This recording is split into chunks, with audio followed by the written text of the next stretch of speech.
আসসালামু আলাইকুম everyone, welcome to another video from bright life consultancy. আমি ফারহান ইশরাক আহমেদ আজকে একটি নতুন ভিডিও নিয়ে এসেছি। আজকে ভিডিওতে আমার টপিক অফ ডিসকাশন থাকবে যে স্টাডিং ইন মালয়েশিয়া, এবং এটা নিয়ে আমি আসলে কিছু কি পয়েন্টস বলতে যাচ্ছি আমাদের স্টুডেন্টস যারা স্পেশালি এইচএসসি অথবা এ লেভেলস গ্র্যাজুয়েট, তারা যারা ব্যাচেলার্সে বাইরে পড়তে যেতে চাচ্ছেন, তাদের জন্য মালয়েশিয়া একটি ভালো ডেস্টিনেশন হতে পারে। এবং এইটাই আমি আজকে throughout the video one by one বলবো যে কেন এটা আপনার জন্য হয়তো ভালো হতে পারে। ফার্স্ট অফ অল, আমি যদি অন্যান্য countries like Canada, Australia, even UK এগুলোর সাথেও যদি আমি কম্পেয়ার করি, the tuition fee is really low. এতই লো যে এটা আপনার বাংলাদেশে যে আপনি পড়াশোনা করবেন ওইটার খরচের কাছাকাছি, ইফ নট লেস। আপনি এটা আসলে হাতের নাগালেই আপনি পাবেন এটার টিউশন ফি, এবং ইটস ভেরি অ্যাফোর্ডেবল। অ্যান্ড এইটার কারণেই হয়তো অনেকেই মনে করতে পারেন যে আমি হয়তো ক্যানাডা বা ইউকে বা অস্ট্রেলিয়া যেতে পারছি না, তাদের জন্য আসলে Malaysia can be a very good destination. এবং এটার সাথে আমি একটা ছোট্ট পয়েন্ট অ্যাড করতে চাই, which is related to cost. আপনার মালয়েশিয়াতে বেশিরভাগ ব্যাচেলার্স ডিগ্রি, ফর এক্সাম্পল বিজনেসে হোক অথবা কম্পিউটার সায়েন্সে হোক এবং আরও কিছু ইঞ্জিনিয়ারিং সেক্টরে, টোটাল নাম্বার অফ ইয়ার্স হচ্ছে গিয়ে 3। সো দেখা যায় বাংলাদেশের কম্প্যারিজনে আপনি 1 বছর আসলে সেভ করছেন।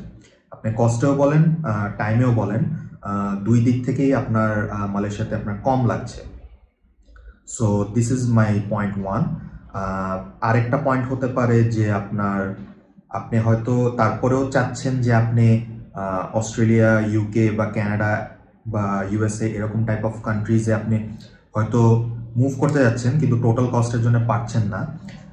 তাদের জন্য এটাও আরেকটা গুড নিউজ যে মালয়েশিয়ান ইউনিভার্সিটিসগুলা বেশিরভাগই তাদের অ্যাফিলিয়েশনস এবং টাই আপস আছে এরকম বিভিন্ন কান্ট্রিজের ইউনিভার্সিটির সাথে।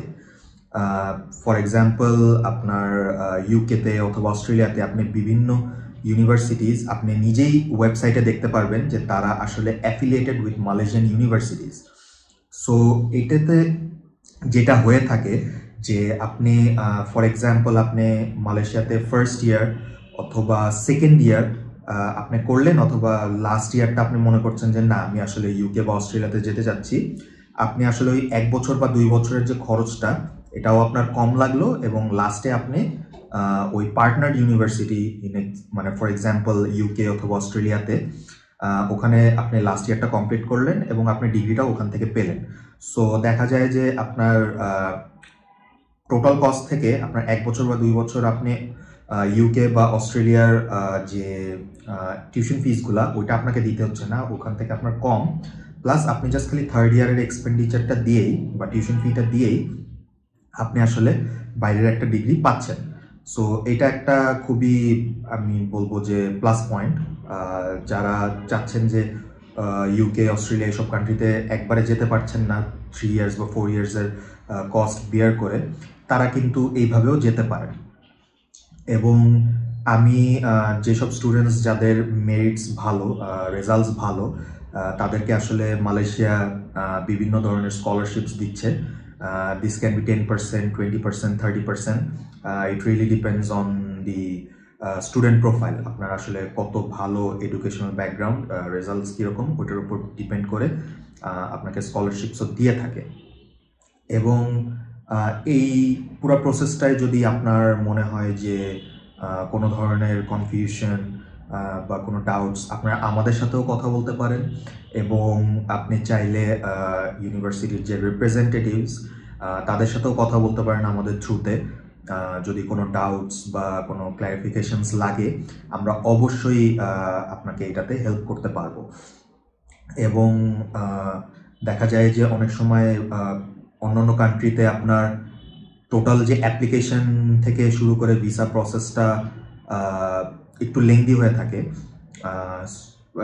বিভিন্ন কারণেই। মনে করেন আপনার অ্যাপ্লিকেশন প্রসেসিং বা ভিসার যে ইউজুয়াল রিকোয়ারমেন্টসগুলা দেখা যায় যে একটু কমপ্লিকেটেড। সেখানে আসলে মালয়েশিয়াতে আপনার ভিসার জন্য খুব একটা বেশি কমপ্লিকেশনস নাই বললেই চলে, কারণ আপনাকে কোনো ব্যাংক স্টেটমেন্ট দেখাতে হচ্ছে না, কোনো আপনার অ্যাসেটস, ফিনান্সিয়াল কোনো ডকুমেন্টস, স্পন্সরশিপস এগুলো লাগছে না। তো যার কারণে দেখা যায় যে আপনার টোটাল যে অ্যাপ্লিকেশন প্রসেসটা এটা 2 থেকে 3 মান্থসের মধ্যেই করে ফেলা পসিবল। সো অন্যান্য কান্ট্রিতে যেরকম দেখা যায় যে আপনার হাতে বেশ সময় রাখতে হয়, 8 মাস 10 মাস এরকম সময় রেখে আপনাকে অ্যাপ্লিকেশন শুরু করতে হয়।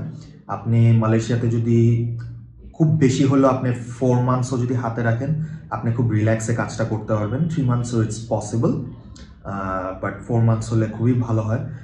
আমরাও কাজটা খুব ইজিলি করে দিতে পারি আপনাদের জন্য।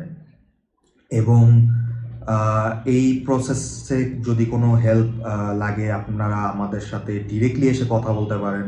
আমরা কোনো কনসালটেশন ফি নেই না, আমাদের কনসালটেশন ইজ টোটালি ফ্রি।